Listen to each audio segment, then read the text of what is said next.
Once again, I welcome you all to the e-learning platform by the Automobile Engineering Department of BSIT.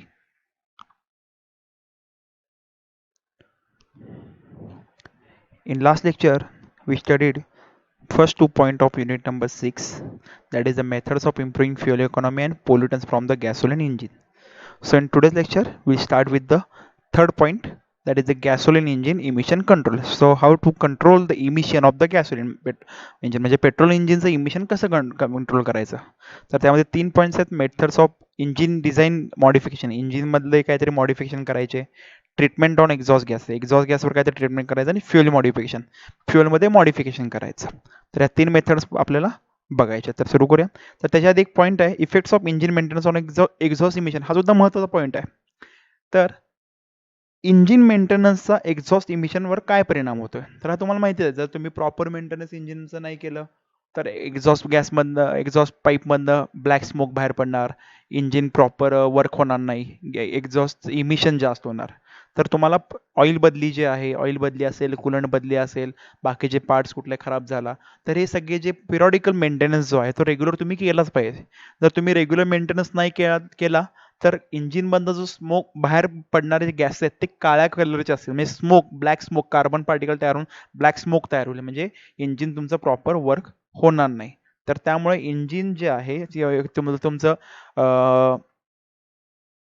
काय म्हणतात की engine जे आहे ते प्रॉपर मेंटेन केलंच पाहिजे. ठीक आहे. हा एक एक्झाम्पल एक आहे, misfire from the engine allows an entire charge to be exhausted from the cylinder without combustion. Misfire engine होणं म्हणजे काय, तर त्यावेळी स्पार्क पडत नाही. स्पार्क नाही पडला म्हणजे काय झालं, आहे तसं एअर फ्युएल मिक्सचर आहे तसं बाहेर पडणं, म्हणजे तुमचा लॉस झाला. तर हे होणार आहे तुम्ही जर प्रॉपर मेंटेनन्स नाही केला तर. त्यानंतर automatic choke can generally stick in the close position, म्हणजे जो चोक असतोय तो चोक कधी कधी ओपनच राहणार किंवा कधी कधी क्लोज होणार, त्यामुळे प्रॉपर एअर फ्युएल मिक्सचर तिथं होणार नाही आणि रिच मिक्सचर होऊन तुमचं फ्युएल जे आहे ते बर्न होत राहणार. ठीक आहे. तर चोक हा मेकॅनिकल पार्ट आहे, त्याचं प्रॉपर मेंटेन नाही झाला तर कार्बन पार्टिकल तयार होणार आहेत आणि ते तसेच राहतील. किंवा तुमचे एक्झॉस्ट गॅसेस जे आहेत, एक्झॉस्ट वॉल जो आहे त्यावर कार्बन पार्टिकल तयार होणार आणि एक्झॉस्ट वॉल जो आहे तो नेहमी ओपन राहू शकतोय, त्यामुळे सुद्धा जे चार्ज आहे ते आहे तसं बाहेर पडू शकतोय. तर त्यामुळं तुमचं मेंटेनन्स प्रॉपर पाहिजे. आता आपण बघूया पुढचा point, gasoline engine emission control कसं करायचं आहे. And emission control programme aims at reducing the concentration of HC, CO and NOx. म्हणजे इमिशन कंट्रोल म्हणजे काय, तर त्यामध्ये आपल्याला HC, CO आणि NOx जे आहे ते कॉन्सन्ट्रेशन कमी करायचं आहे, पर्सेंटेज कमी करायचं आहे. जे एक्झॉस्ट गॅसेसमध्ये जे बाहेर पडणारे पार्टिकल्स आहेत, HC, CO, NOx, याचं पर्सेंटेज आपल्याला कमी करायचं आहे. There are the main factors which have been use for purpose are. कुठले कुठले फॅक्टर्स कन्सिडर केला, इंजिन डिझाईन मॉडिफिकेशन, इंजिनमध्ये काय ते डिझाईन मॉडिफिकेशन करायचे. आता बघता तुम्ही नवीन नवीन इंजिन्स येतात ज्यामध्ये इमिशन कमी आहे, फ्युएल इकॉनॉमी वाढलेली आहे. त्यानंतर treatment on exhaust gases, EGR आपण बघितलेलं आहे, EGR वगैरे वापरतात. त्यानंतर फ्युएल मॉडिफिकेशन, फ्युएलमध्ये काहीतरी ॲडिटिव्स वगैरे ॲड करतात. तुम्ही पेट्रोल पंपावर वगैरे गेला थांबला असेल तर तुम्हाला येतात की की हे सर ॲड करा, लिक्विड ॲड करा जेणेकरून तुमचं फ्युएल इकॉनॉमी वाढेल. तर हे असे मेथड्स आहेत. तर वन बाय वन बघूया. पहिला आहे engine design modification. The engine design modification approaches for improving the exhaust emission includes the following. तर एक्झॉस्ट इमिशन तुम्हाला त्यातनं कमी करायचं. तर कसं, तर पहिला आहे use of linear air fuel ratio. तर लीन एअर फ्युएल आणि रिच एअर फ्युएल तुम्हाला सुरुवातीला सांगितले, रिच मध्ये फ्युएलची क्वांटिटी, एअरची क्वांटिटी सगळे सेम आहे पण फ्युएलची क्वांटिटी तुम्ही व्हॅरी करताय. तर फ्युएलची क्वांटिटी जी आहे ती जास्त असेल as compare to normal ratio, तर त्याला म्हणायचं रिच एअर फ्युएल मिक्सचर. आणि फ्युएलची क्वांटिटी जर कमी असेल तर त्याला म्हणायचं लीन एअर फ्युएल मिक्स रेशो. जर रिच असेल तर तुमची फ्युएल क्वांटिटी जास्त गेली, फ्युएल इकॉनॉमी तुमची कमी झाली, टेम्परेचर वाढलं, प्रेशर वाढलं आणि इमिशन जे आहे ते जास्त झालं. त्यामुळे कमीत कमी फ्युएल वापरणं हे चांगलं आहे, म्हणजे लीन एअर फ्युएल रेशो जो आहे तो वापरला चांगला आहे. तर त्यानुसार इंजिनचं मॉडिफिकेशन करायचं. The carburettor may be modified to provide the relatively lean and stable air fuel mixture during the idling and cruise operation. म्हणजे नॉर्मल आयडलिंग कंडिशनला आणि क्रूज ऑपरेशनला, म्हणजे इकॉनॉमी स्पीडला तुम्ही जर असेल ह्या कंडिशनमध्ये लीन एअर फ्युएल मिक्सचर पाहिजे. रिच असेल तर फ्युएलची क्वांटिटी वाढली आणि इमिशन लेवल किंवा पोल्युशन जे आहे ते जास्तीत जास्त होण्याचे चान्सेस आहेत. To achieve this idle speed need to be increased to prevent the engine stalling. Sorry, ठीक आहे. तर त्यासाठी तुम्हाला आयडल स्पीड जे आहे ते प्रॉपर मेंटेन केलं पाहिजे. त्यासाठी वेगवेगळे मेथड्स आहेत, त्या मेथड्स यूज करून तुम्हाला लीन एअर फ्युएल मिक्सचर जे आहे ते तिथं यूज केलं पाहिजे. त्यानंतर फ्युएल डिस्ट्रीब्युशन हा सुद्धा महत्त्वाचा पॉईंट आहे. The fuel distribution is improved by better manifold design. मॅनिफोल्डचं डिझाईन जे आहे ते प्रॉपर पाहिजे. तुम्ही बघितलेलं आहे की आधीच्या गाड्यांमध्ये कार्बोरेटर होता, कार्बोरेटर थ्रू फ्युएल डिस्ट्रीब्युशन होतं. आता इंजेक्टर्स आलेत, इंजेक्टर्समुळं त्यामध्ये सुद्धा पोर्ट फ्युएल आणि TBI सिस्टीम. TBI सिस्टीममध्ये फ्युएल डिस्ट्रीब्युशन प्रॉपर नाही आहे, तर पोर्ट फ्युएलमध्ये प्रत्येक सिलेंडरला प्रॉपर डिस्ट्रीब्युशन आहे. तर ह्या मेथड अशा डिझाईन्स काहीतरी इम्प्लिमेंट करून फ्युएल डिस्ट्रीब्युशन जे आहे ते प्रॉपर झालं पाहिजे. त्यानंतर आहे retarding the ignition timing. Retarding म्हणजे काय, तर रिटार्डिंग आणि ॲडव्हान्सिंग. तर स्पार्क कधी पडतोय, तर स्पार्क हा at the end of the compression stroke before TDC पडतोय, बरोबर आहे स्पार्क. पण समजा स्पार्क जर हा 10 डिग्री आधी पडत असेल, ॲक्च्युअल वॉल टायमिंग डायग्रामनुसार if the spark is initiated 10 degree before TDC, जर 10 डिग्री बिफोर TDC जर स्पार्क पडत असेल, तर रिटार्डिंग म्हणजे काय करायचं, तो 10 पेक्षा पण अजून तिकडे न्यायचा राईट साईडला, म्हणजे 8 डिग्री आधीच तो पाडायचा, तर त्याला म्हणायचं रिटार्डिंग.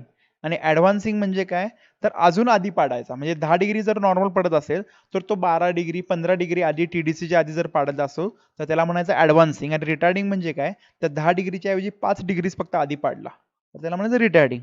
तर retarding the ignition timing allows the increase time for the fuel burning. It reduces the NOx emission by decreasing the maximum temperature.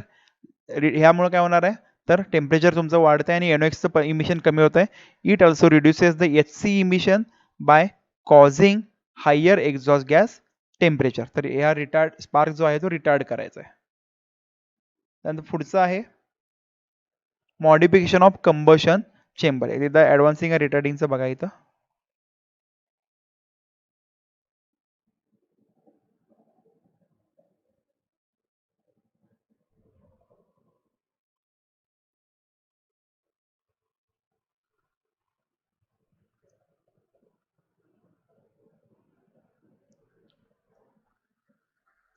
Ignition timing advancing means the spark plug are firing earlier to in the compression ratio farther from the TDC. एकदम आधी TDC च्या आधी spark पडणार.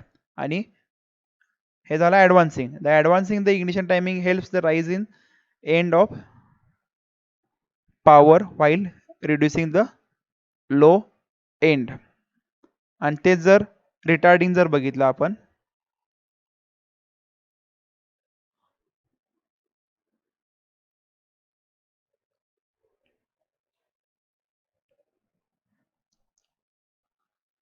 Retarding म्हणजे काय, ignition timing measured in the degree of crankshaft rotation before the top dead center. The spark plug need to fire at the right time, which can be achieved by advancing or retarding of the timing.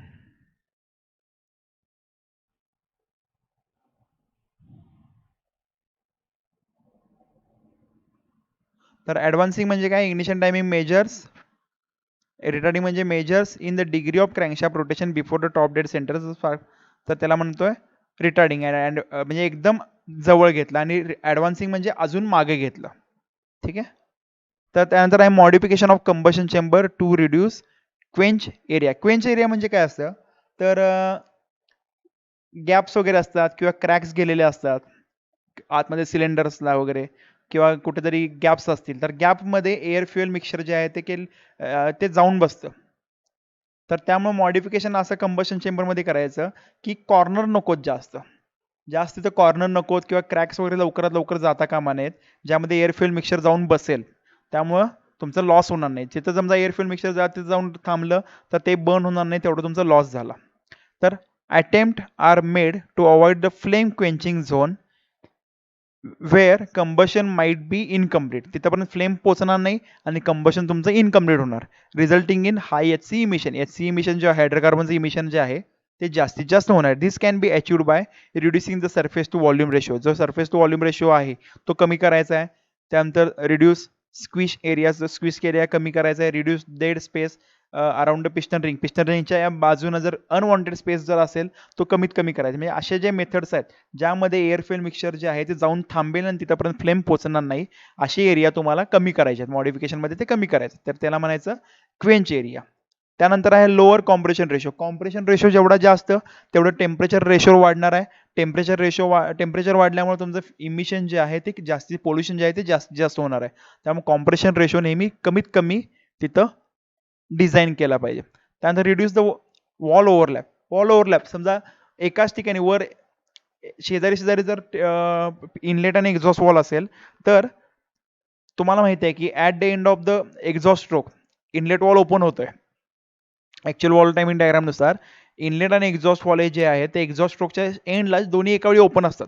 इकडनं air fuel mixture आत येते आणि एका साईडने gases बाहेर जात असतात. पण जर वॉल ओव्हरलॅप असेल तर आहे तसे एअर फ्युएल मिक्सचर आत येतील आणि आहे तसे ते एअर फ्युएल मिक्सचर बाहेर जाऊ शकतात. तर त्यामुळे वॉल ओव्हरलॅपिंग जे आहे ते कमीत कमी झालं पाहिजे. ते दोन्ही दोन साईडला असतील तर तुम्हाला जे स्विल मुवमेंट आहे ते स्विल मुवमेंट सुद्धा चांगली मिळते आणि एअर फ्युएल मिक्सचर जे आहे ते लवकरात लवकर बाहेर होतं. त्यामुळे वॉल ओव्हरलॅप कमीत कमी करायचा आहे. इथे दिलेलं आहे बघा, increasing the valve overlap allows the some mixture to escape directly and increasing the emission level.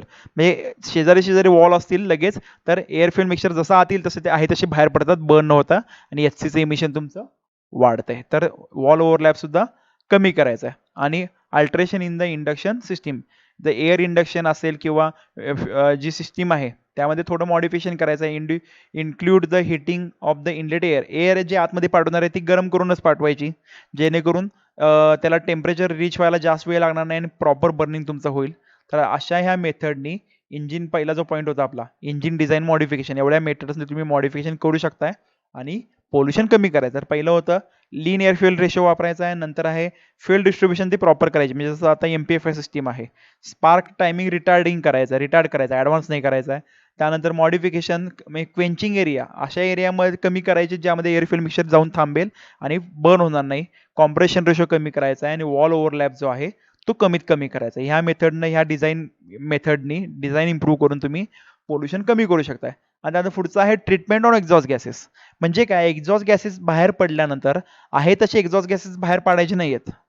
तर त्यासाठी सायलेन्सर आहे, मफलर आहे, हे यूज केलेले आहेत. तुम्ही जर 4 व्हीलर जर बघितली, खाली वाकून जर बघितलं, एक्झॉस्टची पाईप आहे ती आहे तशी स्ट्रेट पाईप नसती, मध्ये एक मोठा बॉक्स असतोय. तो बॉक्स म्हणजे काय, तर त्यामध्ये त्याला मफलर म्हणलं जातं. त्यामध्ये एक्झॉस्ट गॅसेस जे आहेत त्यामध्ये ट्रीटमेंट केलं जातं आणि त्याची इंटेन्सिटी जी आहे पोल्युशनची ती कमीत कमी करून बाहेर पाठवलं जातं. The exhaust gas from the engine manifold is treated to reduce the HC and CO emission. जे एक्झॉस्ट गॅसेस आहेत ते आहे तसे पाठवत नाहीत, तर त्या HC and COचं इमिशन कमी करण्यासाठी त्यामध्ये काहीतरी ट्रीटमेंट केली जाते. A number of devices has been use. तर पहिला आहे afterburner. It is a addition to the exhaust system as shown in the figure. तर त्यामध्ये काय केलं जातं, आता ही डायग्राम दिसते, या डायग्राममध्ये दिसते, इकडनं एक्झॉस्ट गॅसेस बाहेर पडतात. एक्झॉस्ट गॅसेस बाहेर पडताना त्यामध्ये एक सेकंडरी फ्रेश एअर पाठवली जाते. जो बॉक्स असतो त्या बॉक्समध्ये आफ्टर बर्निंग खाली केलं जातं. तर एक्झॉस्ट गॅसेस जसे बाहेर पडतील त्यामध्ये फ्रेश एअर मिक्स होते. फ्रेश एअर मिक्स झाल्यानंतर एक्झॉस्ट गॅस आणि फ्रेश एअर मिक्स होते. मिक्स झाल्यानंतर एका साईडला त्याच्या आफ्टर बर्न इग्निशन सोर्स बसवलेला असतो. ते इग्निशन सोर्स काय करतं, तर ह्यामधले राहिलेले अनबर्न हायड्रोकार्बन जे असतील ते अनबर्न हायड्रोकार्बन ना परत पेटवतं, जेणेकरून HC इमिशन जे आहे ते कमीत कमी केलं जातं. HC आहे तसे जर एअर फ्युएल मिक्सचर रेशो जर बाहेर पडत असेल, मिक्सचर जर बाहेर पडत असेल, त्याला म्हणायचं अनबर्न हायड्रोकार्बन.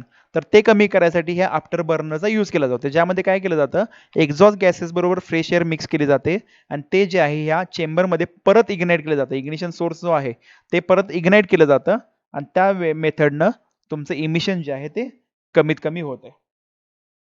ठीक आहे. It can be completely burn the partial burn hydrocarbon. म्हणजे अनबर्न हायड्रोकार्बन जे होते त्या इग्निशन सोर्समुळे परत पेटवले जातात आणि HC इमिशन जे आहे ते कमीत कमी करायचं. हे झालं आफ्टर बर्नर. त्यानंतर कॅटलिक कन्व्हर्टर तुम्ही ऐकलं आहे, कॅटलिक कन्व्हर्टर. तर the most effective after burning treatment or after treatment for reducing the engine emission is the catalytic converter. तर कॅटलिक कन्व्हर्टर कसं यूज होत आहे,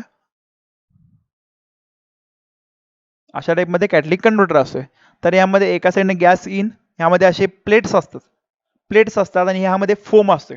हे असं रिकामं नसतंय, तर ह्यामध्ये फोम असतोय आणि ह्या प्लेट्स असतात. तर ह्या एलिमेंट्स किंवा प्लेट्समध्ये काय, तर इथून फोममधून जाता जाता पहिल्या प्लेटमध्ये NOx चं इमिशन कमी होणार, पुढच्या प्लेटमध्ये सेकंडरीमध्ये HCnCO चं इमिशन कमी होणार आणि जे कमीत कमी इन्फेक्टेड गॅस जो आहे तो गॅस इकडनं बाहेर काढला जातो. ह्याला म्हणायचं कॅटॅलिटिक कन्व्हर्टर. इथं तुमचे नॉर्मल फोम आहे, मध्ये फोम असतोय, हा NOx चं एलिमेंट आहे, जसं इथे HCCO चं एलिमेंट आहे. इथून गॅस पास होताना NOx चे एलिमेंट कमी ह्यामध्ये ऍब्सॉर्ब केले जातात, कमीत कमी केले जातात. त्यानंतर ह्या एअर बरोबर मिक्स केलं जातं. परत ह्यामधून पास होताना HC आणि CO चे एलिमेंट जे आहेत ते इथे ऍब्सॉर्ब केले जातात आणि त्यातल्या त्यात कमी इन्फेक्ट असलेली जो गॅसेस आहेत ते बाहेर पाडले जातात. ह्याला म्हणायचं कॅटॅलिटिक कन्व्हर्टर. ठीक आहे, हे त्याचं एक्सप्लेनेशन दिलेलं आहे. The catalytic converter contains the catalyst material. तर त्यामध्ये प्लॅटिनम, पॅलेडियम आणि रोडियम हे आतमध्ये बसवलेले असतात, which promotes the oxidation of the emission contents in the exhaust flow. The catalytic converter is usually a stainless steel container mounted in the exhaust flow system. जो खाली जो मी मग सांगितलं बॉक्स असतोय, तर तो स्टेनलेस स्टीलचा असतोय, त्याला म्हणायचं catalytic converter, with the porous ceramic structure of single honeycomb structure with many flow passage through which the exhaust gases flow. तर हे जे हॉनिकॉम स्ट्रक्चर असतंय यामध्ये त्यातनं एक्झॉस्ट गॅसेस फ्लो होतात. Generally catalytic converter are called 3-way converter because they are used to reduce the concentration of HC, CO and NOx in the exhaust gas to harmless CO2, H2O and N2.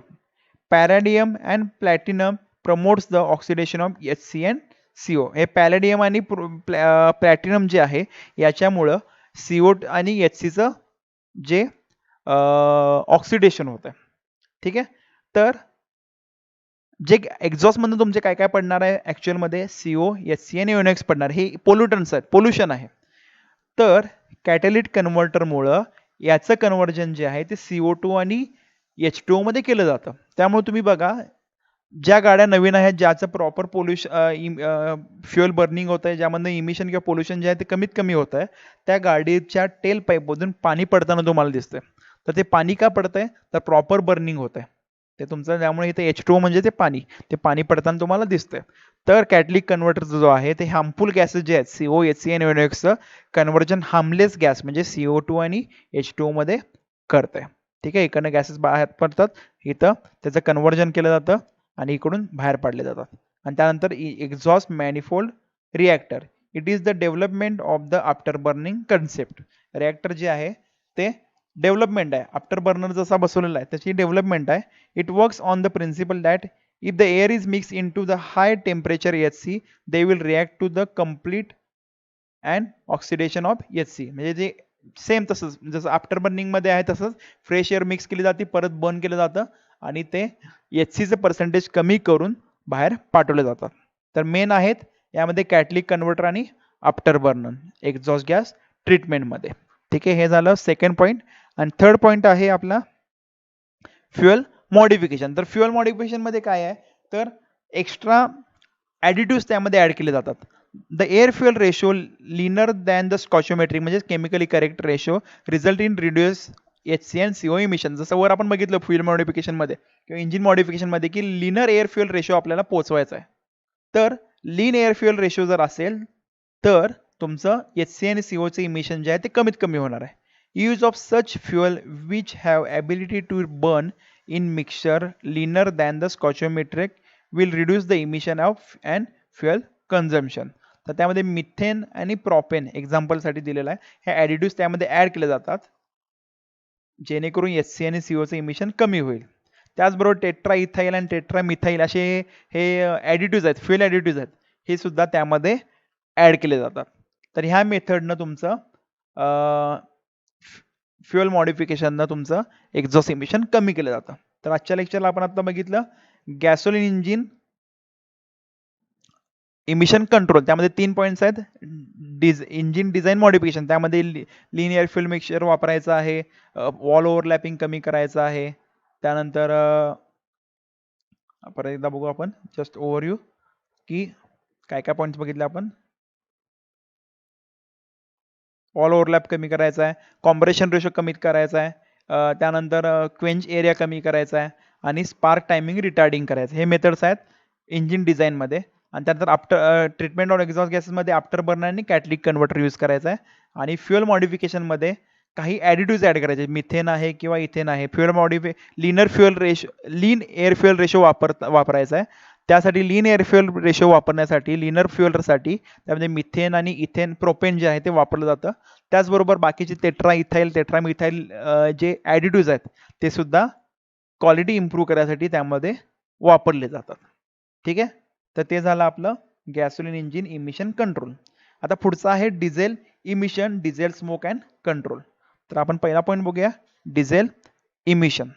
The emission from the diesel engine can be classified in the same category as those from the gasoline engine. जे emission जे आहे category जे आहे ते same petrol engine सारखंच आहे. म्हणजे tank आहे किंवा टेल पाईप आहे किंवा तुमचं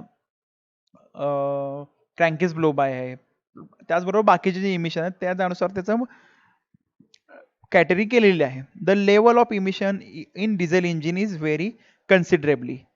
A sample of diesel exhaust may be free from smoke, odor, and have no unburned hydrocarbon, or it may be heavily smoke laden, highly malodorous, and can have heavy concentration of UBSC, that is the unburned hydrocarbons. म्हणजे इथं जसं सांगितलं, the level of emission in diesel engine considerably, म्हणजे depends आहे की काही ह्याच्यामध्ये एकदम हेवी इमिशन होणार आहे, काही इंजिनमधनं एकदम हेवी इमिशन होणार आहे, आणि काही सॅम्पल्समधनं डिझेलच्या सॅम्पलमधनं इमिशन काही होणार सुद्धा नाही, एकदम कमी फ्री असणार आहे, एकदम कमी इमिशन असणार आहे. तर हे कॉन्स्टिट्युएंट्स आहेत. तर हायड्रोकार्बन HC जे आहे ते मिनिमम अ फ्यू PPM आणि मॅक्सिमम 1000 PPM. PPM म्हणजे पार्टिकल्स पर मिलियन, पार्टिकल पर मिलियन. NOx चा पर्सेंटेज 100 PPM मिनिमम पाहिजे आणि मॅक्सिमम 2000 PPM आहे. RCHO त्याचं इथं फ्यू म्हणून दिलेलं आहे आणि इकडं 100 PPM. CO चं 0 आणि 2%. The table shows the range of concentration of the different constituents of the diesel exhaust. हे जस्ट तुमच्या रेफरन्ससाठी आहे. The two main factors which influence the exhaust emission from the exhaust engine are type of the engine and the mode of the operation.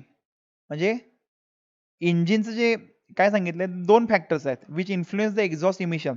Exhaust इमिशनवर effect कुठल्याचा होतं किंवा exhaust emission जे आहे ते कुठल्या फॅक्टर्सवर डिपेंड आहे, तर ते आहेत टाईप ऑफ इंजिन, इंजिन कुठल्या टाईपचं आहे, आणि मोड ऑफ ऑपरेशन. आता इथं दिसतंय इमिशन 4 स्ट्रोक टर्बोचार्ज इंजिन आहे, 2 स्ट्रोक इंजिन आहे, आणि 4 स्ट्रोक नॉर्मली ॲस्पिरेटेड इंजिन आहे, त्यामध्ये मिडियम स्पीड आणि लो स्पीड आहे. तर आता ह्यामध्ये बघा कॅटराईज केलेलं आहे. HCचं पर्सेंटेज जे आहे तर 4 स्ट्रोक इंजिनमध्ये ऑब्विसली टर्बोचार्ज इंजिनमध्ये कमी आहे, 2 स्ट्रोकमध्ये जास्त असणार आहे, आणि 4 स्ट्रोक नॉर्मली ॲस्पिरेटेड म्हणजे टर्बोचार्ज इंजिन आणि हे नॉर्मल इंजिन विदाउट टर्बोचार्ज इंजिनमध्ये मिडियम स्पीड असेल तर तुमचं लो असणार आहे HCचं पर्सेंटेज, हाय स्पीडला जास्त असणार आहे. NOxचं पर्सेंटेज जर बघितलं तर 4 स्ट्रोकमध्ये जास्त आहे, 2 स्ट्रोकमध्ये मीडियम आहे, आणि बोथ द मीडियम आणि हाय स्पीड नॉर्मल ॲस्पिरेटेड मध्ये लो आहे. RCHO टर्बोचार्ज इंजिनमध्ये मीडियम आहे, 2 स्ट्रोकमध्ये लो आहे, 4 स्ट्रोकमध्ये मीडियम आहे, 2 स्ट्रोकमध्ये लो आहे. त्यानंतर 4 स्ट्रोक नॉर्मल ॲस्पिरेटेड मध्ये मीडियम स्पीडला लो आणि हाय स्पीडला हाय. आणि शेवटी स्मोकचं पर्सेंटेज जे आहे ते तुमच्या टर्बोचार्ज इंजिनमध्ये लो, 2 स्ट्रोकमध्ये लो, आणि 4 स्ट्रोक नॉर्मल ॲस्पिरेटेडमध्ये दोन्हीकडे हाय. अशा मेथडनी हे डिफरन्शिएट होतं. जसं हे सांगितलं type of engine and mode of operation, हे इंजिनच्या टाईपवर 2 stroke turbocharge, 2 stroke 4 stroke turbocharge, शेवटी 4 स्ट्रोक नॉर्मली ॲस्पिरेटेड, यानुसार त्याचं डिफरन्शिएशन झालेलं आहे. आणि पुढचा चार्टमध्ये दिलेला आहे shows the influence of the operation mode. म्हणजे 4 stroke engine normally aspirated, concentration आयडलिंगला तुमचे HCचं पर्सेंटेज 180 PPM आहे, ॲक्सेलरेशनला 330 PPM आहे, पार्शियल लोड जर असेल त्यावर तर 210 PPM आहे, आणि ज्यावर फुल लोड जर दिला तर 150 PPM आहे. असं हे पर्सेंटेज दिलेलं आहे. NOx 330, 920, 590, 780 हे असे त्याचे पर्सेंटेज दिलेले आहेत. जसं लोड वाढेल तसं त्याचं पर्सेंटेज बघा इथं वाढत जाते. पीपीएम हे त्याचं मेजरमेंटचं युनिट आहे, पार्टिकल्स पर मिलियन. पार्टिकल्स पर मिलियन. ह्यामध्ये दिलेलं आहे इंजिनच्या टाईपनुसार आणि ह्यामध्ये दिलेलं आहे इंजिनवरच्या लोडनुसार. आयडलिंग कंडिशन, ॲक्सेलरेशन कंडिशन आणि पार्शियल लोड आणि फुल लोड अशानुसार त्याचं पर्सेंटेज दिलेलं आहे. ठीक आहे. आता पुढचा पॉईंट आहे डिझेल स्मोक अँड कंट्रोल. आता डिझेल स्मोक मध्ये आपण बघूया.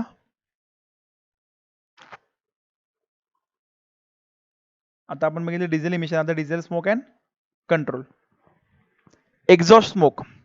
Smoke is defined as the visible product of combustion taking place due to the pure combustion. Smoke म्हणजे काय? जे एक्झॉस्ट गॅसेस मधनं जे तुम्हाला दिसतंय धूर बाहेर पडतोय त्याला स्मोक म्हणायचं. एक सिंपल मराठी शब्दामध्ये जर सांगायचं झालं, जो काळा धूर बाहेर पडतोय, काळा असेल पांढरा असेल, एक्झॉस्ट गॅसेस मधनं जो तुम्हाला दिसतोय, ऍक्च्युअल एअर फ्युएल जर प्रॉपर बर्निंग झालं तर तुम्हाला दिसायला नको. जर एक्झॉस्ट गॅसेस मधनं पाईप मधनं जर जो पडणारा बाहेर काय पडत असेल पाणी आणि जर अदृश्य असं काय तर तुम्हाला जर दिसत नाही असं पडत असेल तर तुमचं प्रॉपर बर्निंग होतंय, इमिशन पोल्युशन कमी होतंय. पण स्मोक म्हणजे काय? जे एक्झॉस्ट पाईप म्हणजे जे तुम्हाला व्हिजिबल प्रोडक्ट दिसतात, काळा असेल पांढरा धूर असेल तर त्याला म्हणायचं smoke. The smoke of the diesel engine are general of two types, blue white smoke आणि ब्लॅक स्मोक. हे दोन्ही टाईपचे तुम्ही बघितले असाल. ब्ल्यू व्हाईट स्मोक कधी बाहेर पडतो आणि ब्लॅक स्मोक कधी बाहेर पडतो आता तुम्हाला दिलेला आहे. Blue white smoke. The blue white smoke is caused by liquid droplets of lubricating oil or fuel oil while starting from the cold. म्हणजे काय तर लुब्रिकंट जे आहे, लुब्रिकंट जर डिझेलमध्ये मिक्स झालं किंवा फ्युअल ऑइल सुद्धा ते बर्न झालं आणि इंजिन जेव्हा सुरुवातीला इनिशियल स्टेजला म्हणजे गाडी माझी रात्रभर ठेवलेली आहे, गाडी इंजिन गार झालेलं आहे आणि इंजिन गार असताना मी जेव्हा स्टार्ट मारतोय तेव्हा सुरुवातीला एकदम व्हाईट स्मोक बाहेर पडतोय, तर त्याला म्हणायचं हा जनरली हा गार इंजिन असेल आणि तुम्ही जेव्हा चालू करायला जाताय नॉर्मल इंजिन शट डाऊन असणार आहे आणि तुम्ही त्यानंतर एक काही वेळानंतर इंजिन जेव्हा गार होईल त्यानंतर तुम्ही चालू करताय त्यावेळी हे जे लुब्रिकंट ऑइल वगैरे आहे ते पेटलं जातं, बर्न होतं, त्यामुळे हा ब्ल्यू अँड व्हाईट स्मोक जो आहे तो बाहेर पडतोय. Due to lower surrounding temperature and the intermediate products of combustion do not burn. This results in bluish or white smoke in the exhaust. Also, when the lubricating oil flow past the piston rings, ते oil जो आहे ते piston ring मध्ये pass होतात आणि it will result in the bluish white smoke. जे खालचं lubricant oil आहे ते वर एअर फ्युएल मिक्सचर बरोबर मिक्स होत आहे आणि एअर फ्युएल मिक्सचर बरोबर बर्न झाल्यामुळं ते ब्ल्यू आणि व्हाईट स्मोक तयार होतोय. तर हा जनरली कधी होतोय? जनरली इंजिन कोल्ड स्टार्ट केलं, तुम्ही गार असताना जर तुम्ही सुरुवातीला जेव्हा चालू करताय त्यावेळी हा जनरली तुम्हाला व्हाईट अँड ब्ल्यू स्मोक तुम्हाला सुरुवातीलाच दिसतोय, कारण ते सुरुवातीला जे तिथलं ऑइल असतंय ते ऑइल बर्न होतंय. ऑइल बर्न झाल्यामुळे तुम्हाला ते ब्ल्यू व्हाईट स्मोक तुम्हाला बघायला मिळते. Blue white smoke other than the cold starting indicates that piston rings are worn out and maintenance is required. जर कंटिन्युअस तुम्हाला ब्ल्यू व्हाईट स्मोक जर येत असेल, गाडी चालू झाली, मी कंटिन्युअस जातोय, गाडी कंटिन्यू चालू आहे माझी, तरी सुद्धा ब्ल्यू व्हाईट स्मोक जर येत असेल तर त्या केसमध्ये असं होणार आहे की पिस्टन रिंग जे आहेत ते खराब झालंय आणि खालचं ऑइल जे आहे ते ऑइल वर येत आहे, स्प्लॅश लुब्रिकेशन सिस्टीममुळे ऑइल वर येत आहे आणि एअर फ्युएल मिक्सचर जे आहे तुमचं त्यावर मिक्स होत आहे आणि बर्न होत आहे. तर त्या केसमध्ये तुम्हाला असं कळणार की तुमचं पिस्टन रिंग्स गेलेले आहेत, पिस्टन रिंग बदलायची गरज आलेली आहे. तर पिस्टन रिंग खराब झालं तरच तुमचं लुब्रिकेटिंग ऑइल वर येणार आहे आणि त्या डिझेल बरोबर मिक्स होणार आणि ते मिक्स झाल्यानंतर बर्न होणार आणि बर्न झाल्यानंतर तुम्हाला ब्ल्यू व्हाईट स्मोक दिसणार आहे. तर ब्ल्यू व्हाईट स्मोक जर तुम्हाला कंटिन्युअस दिसत असेल तर हे तुम्हाला लक्षात आलं पाहिजे की तुमचं पिस्टन रिंग्स खराब झालेले आहेत, तुम्हाला ते रिपेअर म्हणजे रिप्लेस केल्याच पाहिजेत. तर नॉर्मल कंडिशनला ब्ल्यू व्हाईट स्मोक हा जर फक्त स्टार्टिंग कंडिशनला आला तर is it okay, it's okay, आणि जर कंटिन्युअस येत असेल तर पिस्टन रिंग तुमच्या खराब झालेल्या आहेत. त्यानंतर पुढचा आहे ब्लॅक स्मोक. ब्लॅक स्मोक कशामुळे येणार आहे? Carbon particles. The black smoke is cause due to carbon particles suspended in the exhaust gases. जे कार्बन पार्टिकल्स जे आहेत ते जर असतील तिथं तुम्हाला काळा धूर तुम्हाला बाहेर पडताना दिसणार आहे. It largely depends on the air fuel ratio and increase rapidly as the load is increase and the available air is decrease. हे ब्लॅक स्मोक जो आहे तो एअर फ्युएल रेशोवर डिपेंड आहे. जर इंजिनवरचा लोड वाढला तर तुम्हाला ब्लॅक स्मोक जास्तीत जास्त दिसणार आहे, कारण की एअर तिथं कमीत कमी वापरली जाते, कारण की रिच एअर फ्युएल मिक्सचर आपण वापरतोय. इंजिनवरचा लोड वाढला की रिच एअर फ्युएल मिक्सचर वापरतोय, त्यामुळे एअरची क्वांटिटी कमी झाली आणि ब्लॅक स्मोक जो आहे तो जास्तीत जास्त तुम्हाला दिसतोय. तर डिझेल स्मोक हा म्हणजे काय, तर it is a visible product, जे एक्झॉस्ट पाईपमधनं किंवा टेल पाईपमधनं व्हिजिबल प्रोडक्ट जे बाहेर पडतात, गॅसेस बाहेर पडतात, त्याला म्हणायचं स्मोक. ते दोन टाईपचे आहेत, ब्ल्यू व्हाईट स्मोक आणि black smoke. Blue white smoke हा जनरली स्टार्टिंग कंडिशनला, जेव्हा इंजिन गार असताना तुम्ही चालू करताय त्यावेळी जे ऑइल वगैरे आहे ते ऑइल बर्न होत आहे, त्यामुळे ब्ल्यू व्हाईट स्मोक तुम्हाला दिसतोय. आणि जर ब्ल्यू व्हाईट स्मोक हा कंटिन्युअस येत असेल तर पिस्टन रिंग्स तुमच्या खराब झालेत हे तुम्हाला कळालं पाहिजे, त्या तुम्हाला रिप्लेस करायच्या. आणि ब्लॅक स्मोक हा जनरली कार्बन पार्टिकल्समुळे तुम्हाला बघायला मिळतोय. त्यानंतर कॉजेस ऑफ स्मोक. आता हे बघितले आपण स्मोक, तर कॉजेस ऑफ स्मोक जे आहे ते आपण नेक्स्ट लेक्चरला आपण बघूया. जे कॉजेस आहेत स्मोकचे कॉजेस आणि त्याचा कंट्रोल जे आहे ते आपण नेक्स्ट लेक्चरला बघूया. तर आजच्या लेक्चरसाठी आपण इथंच थांबतोय. आजच्या लेक्चरला आपण गॅसोलिन इंजिन इमिशन कंट्रोल बघितलं आणि डिझेल इमिशन प्लस डिझेल स्मोकचे दोन टाईप आपण बघितले. ते आता पुढच्या लेक्चरला आपण त्याचे कॉजेस आणि त्याचं कंट्रोल कसं करायचं ते बघूया. ठीक आहे, थँक्यू.